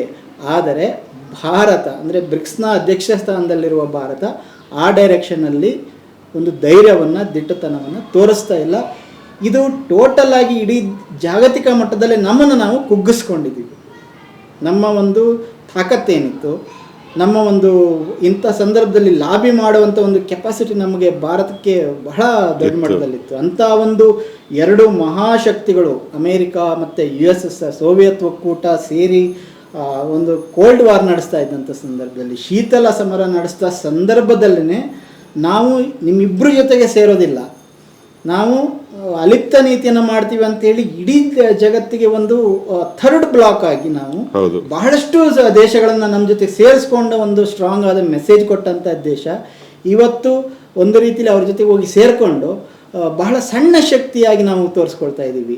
ಅಟ್ಲೀಸ್ಟ್ ಪಾಕಿಸ್ತಾನ ಮಾಡ್ತಿರುವಂತಹ ಒಂದು ಪಾಕಿಸ್ತಾನಿಗಿರೋ ಕಿಮ್ಮತ್ತು ನಮಗಿಲ್ಲ ಅನ್ನೋ ಸ್ಥಿತಿ ಬಂದ್ಬಿಟ್ಟು ಅವ್ರು ನೆಗೋಷಿಯೇಷನ್ ಮಾಡ್ತೀವಿ ಅಂತ ನಿಂತ್ಕೊಂಡಿದ್ದಾರೆ ಅಂತ ಅವರು ಹೋಗ್ತಾ ಇರುವಾಗ ನಮಗೆ ಆ ಕಿಮ್ಮತ್ತಿಲ್ಲ. ಸೊ ಹಾಗಾಗಿ ನಮಗೆ ಒಂದು ಅಪಮಾನಕಾರಿ ಸ್ಥಿತಿಯನ್ನು ನಮ್ಮ ಸರ್ಕಾರ ಇವತ್ತು ಜಾಗತಿಕ ಮಟ್ಟದಲ್ಲಿ ಈ ಯುದ್ಧದ ಸಂದರ್ಭದಲ್ಲಿ ತಂದಿದೆ ಅಂತ ಅನಿಸುತ್ತೆ. ಬಹುಶಃ ಮುಂದೆ ಅಮೆರಿಕ ಭಾರತದ ಒಪ್ಪಂದ, ವಾಣಿಜ್ಯ ಒಪ್ಪಂದ ಅಂತಿಮ ಆದಮೇಲೆ, ಸಿಗ್ನೇಚರ್ ಆದಮೇಲೆ ರಷ್ಯಾ ಕೂಡ ನಮ್ಮಿಂದ ದೂರ ಉಳ್ಕೊಳ್ಳುತ್ತೆ. ಅದು ಕೂಡ ಬಹಳ ಮುಂದೆ ಸಮಸ್ಯೆ ಆಗುತ್ತೆ ಅಂತೇಳಿ. ಈಗ ರಷ್ಯಾ ತನಗೇನು ಬೇಕೋ ಅದನ್ನು ಭಾಳ ನೀಟಾಗಿ ಇದರಲ್ಲಿ ಇದು ಮಾಡ್ಕೊಳ್ತಾ ಇದೆ. ಹಾಗಾಗಿ ಇವೆಲ್ಲ ಇದು ನಮಗೆ ಅಪರೆಂಟ್ಲಿ ಕೆಲವು ದೇಶಗಳ ನೇರವಾಗಿ ಇನ್ವಾಲ್ವ್ ಆಗಿದ್ರು ಕೂಡ ಇಡೀ ಜಗತ್ತಿನ ಎಲ್ಲ ದೇಶಗಳ ಕೂಡ ಆರ್ಥಿಕತೆಗಳು ಕೂಡ ಇದರಲ್ಲಿ ಡೈರೆಕ್ಟ್ಲಿ ಆರ್ ಇಂಡೈರೆಕ್ಟ್ಲಿ ಇದರಿಂದ ಪರಿಣಾಮ ಆಗ್ತಾ ಇದೆ ಎಲ್ಲದ್ರ ಮೇಲೆ. ಈಗ ನಮ್ಮ ಪರಿಣಾಮ ಅಂತ ಹೇಳಿದ್ರಿ, ಈಗ ಆಲ್ರೆಡಿ ಯುದ್ಧ ಶುರುವಾದ ಮೇಲೆ ನಮ್ಮ ಒಂದು ಪ್ರೊಡಕ್ಟಿವ್ ಸೆಕ್ಟರ್ ಮೇಲೆ, ನಮ್ಮ ಕೈಗಾರಿಕಾ ಕ್ಷೇತ್ರದ ಉತ್ಪಾದನಾ ಕ್ಷೇತ್ರದ ಮೇಲೆ ದೊಡ್ಡ ಹೊಡೆತ ಆಗಿದೆ ಆಲ್ರೆಡಿ. ಸೊ ಇದು ಇನ್ನೂ ಎಲ್ಲಿಗೆ ಹೋಗ್ಬೋದು ಅನ್ನೋದ್ರ ಬಗ್ಗೆ ಊಹೆ ಮಾಡಲಿಕ್ಕೂ ಕೂಡ ಆಗೋದಿಲ್ಲ. ಇದಕ್ಕೆ ಒಂದು ಎಂಡ್ ಏನಂತನೂ ಈಗಲೇ ಗೊತ್ತಾಗ್ತಾ ಇಲ್ಲ. ಇದು ಬಹುಶಃ ಅಮೇರಿಕಾ ಈಗ ವಾಪಸ್ ತಗೊಳ್ಳೇಬೇಕು ಅಂತ ಸ್ಥಿತಿ ಬಂದಿದೆ. ಆದರೆ ತಗೊಳ್ದೇ ಅದು ಇದನ್ನು ಇನ್ನಷ್ಟು ಎಸ್ಕಲೇಟ್ ಮಾಡ್ತಾ ಇರೋದ್ರಿಂದ ಇದು ಇನ್ನೂ ದೊಡ್ಡ ಡಿಸಾಸ್ಟರ್ಗಳಿಗೆ ಬಹುಶಃ ಕೊನೆ ಆಗ್ಬೋದೇನೋ ಅಂತ. ಧನ್ಯವಾದಗಳು ಹರ್ಷ. ಇಷ್ಟೊತ್ತು ಈ ಇರಾನ್ ಮತ್ತು ಅಮೇರಿಕಾ, ಇಸ್ರೇಲ್ ನಡುವಿನ ಈ ಸಂಘರ್ಷದ ಅದರ ಎಲ್ಲ ಆಯಾಮಗಳ ಬಗ್ಗೆ ಕೂಡ ವಿವರಿಸ್ತಾ ಹೋಗಿದ್ದೀರಿ. ಭಾಳ ಸೂಕ್ಷ್ಮವಾಗಿ ಅದರ ಐತಿಹಾಸಿಕ ಹಿನ್ನೆಲೆಯಿಂದ ಹಿಡಿದು ಅದರ ಆರ್ಥಿಕ ಪರಿಣಾಮಗಳ ಬಗ್ಗೆ ಎಲ್ಲನೂ ಕೂಡ ವಿವರಿಸಿದ್ದೀರಿ. ಯುದ್ಧ ಅನ್ನೋದು ಯಾವುದೇ ಕಾರಣಕ್ಕೂ ಪರಿಹಾರ ಅಲ್ಲ, ಅದು ಮುಗಿಲಿ ಅನ್ನೋದು ಎಲ್ಲರ ಆಶಯ ಕೂಡ. ಆದರೆ ಜಗತ್ತಿನಲ್ಲಿ ಅಧಿಕಾರವನ್ನು ಹಿಡ್ಕೊಂಡಿರುವಂತಹ ಕೆಲವು ಪಟ್ಟಭದ್ರ ಶಕ್ತಿಗಳಿಗೆ ಅವು ಯುದ್ಧ ಬೇಕೇ ಬೇಕು. ಅದಕ್ಕಾಗಿ ಇದನ್ನು ಮಾಡ್ಕೊತ ಬಂದಿದ್ದಾರೆ ಅಂತ ಅನಿಸುತ್ತೆ. ಇಷ್ಟು ವಿಸ್ತೃತವಾಗಿ ಎಲ್ಲವನ್ನು ವಿವರಿಸಿದ್ದಕ್ಕಾಗಿ ನಿಮಗೆ ಕನ್ನಡ ಪ್ಲಾನೆಟ್ ಪರವಾಗಿ ಧನ್ಯವಾದಗಳು. ಧನ್ಯವಾದಗಳು ಸರ್. ಅದಕ್ಕಿಂತ ಮುಂಚೆ ಒಂದು ವಿಷಯ, ಈಗ ನೋಡಿ ಈ ಯುದ್ಧ ಶುರು ಆದಮೇಲೆ ಬಹುಶಃ ಈ ಜಗತ್ತು ಯಾವ್ಯಾವ ರೀತಿ ನಡೀತಾ ಇದೆ ಅನ್ನೋದು ನಮಗೂ ಕೂಡ ಇಷ್ಟು ಕ್ಲಾರಿಟಿಯಾಗಿ ಗೊತ್ತಿರಲಿಲ್ಲ. ಬಟ್ ಇಂಥ ಒಂದು ಬಿಕ್ಕಟ್ಟಿನ ಸಿಚುವೇಶನನ್ನು ನಾವು ಹತ್ತಿರದಿಂದ ಅಬ್ಸರ್ವ್ ಮಾಡ್ತಾ ಮಾಡ್ತಾ ಮಾಡ್ತಾ ಇಲ್ಲಿ ಯಾವ್ಯಾವ ಕೊಂಡಿ ಎಲ್ಲೆಲ್ಲಿದೆ, ಇಲ್ಲಿ ಈ ಪಶ್ಚಿಮ ದೇಶಗಳ ಸ್ಥಿತಿ ಏನು, ಅಮೇರಿಕ ಏನು, ಇಸ್ರೇಲ್ ಏನು, ಇಂಡಿಯಾ ಏನು, ಎಲ್ಲವೂ ಕೂಡ ಒಂದು ರೀತಿ ಸ್ಪಷ್ಟ ಆಗ್ತಾ ಹೋಗ್ತಾ ಇದ್ದಾವೆ. ಸೊ ಹಾಗಾಗಿ ಬಹುಶಃ ಯುದ್ಧ ಯಾರಿಗೂ ಬೇಕಾಗಿಲ್ಲ. ಆದರೆ ಯುದ್ಧ ನಡೆಯುವ ಸಂದರ್ಭದಲ್ಲಿ ಇದನ್ನು ನಾವು ಹತ್ತಿರದಿಂದ ಸ್ವಲ್ಪ ಸೂಕ್ಷ್ಮವಾಗಿ ಗಮನಿಸಿದಾಗ ಬಹಳಷ್ಟು ವಿಷಯಗಳು ನಮ್ಮ ಬಗ್ಗೆ, ಜಗತ್ತಿನ ಬಗ್ಗೆ, ನಮಗೂ ಜಗತ್ತಿಗೂ ಇರುವ ಸಂಬಂಧದ ಬಗ್ಗೆ, ಬೇರೆ ಬೇರೆ ಶಕ್ತಿಗಳಿಗಿರುವ ಸಂಬಂಧಗಳ ಬಗ್ಗೆ, ಯಾವ್ಯಾವ ಐಡಿಯಾಲಜಿಗಳು ಇಲ್ಲಿ ಕೆಲಸ ಮಾಡ್ತಾ ಇದ್ದಾವೆ, ಯಾವ್ಯಾವ ಹಿತಾಸಕ್ತಿಗಳು ಕೆಲಸ ಮಾಡ್ತಾ, ಎಲ್ಲವೂ ಕೂಡ ಅರ್ಥ ಆಗ್ತಾ ಇದ್ದಾವೆ.